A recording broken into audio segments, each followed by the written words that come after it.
And this project, a pendulum clock simulation, is created using Pygame. The clock has a wooden cabinet and a rainbow-colored pendulum that swings horizontally, with the pendulum bar moving in sync with the bob. The clock face includes Roman numerals, and the label Arvin's clock is displayed on the dial. The pendulum and bar tilt as they swing, mimicking the motion of a real pendulum clock. The entire clock is enclosed in a traditional wooden case, making the simulation visually resemble an old-fashioned pendulum clock.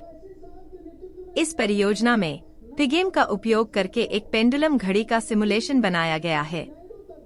घड़ी में लकड़ी का एक cabinet और इंद्रधनुषी रंग का pendulum है जो क्षैतिज रूप से झूलता है, जिसमें पेंडुलम बार भी बॉल के साथ हिलता है।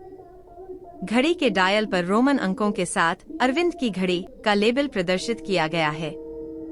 पेंडुलम और बार झूलते समय झुकते हैं, जिससे यह एक असली पेंडुलम घड़ी की तरह दिखता है। पूरी घड़ी एक पारंपरिक लकड़ी के केस में बंद है, जिससे सिमुलेशन एक पुराने समय की पेंडुलम घड़ी जैसा दिखता है।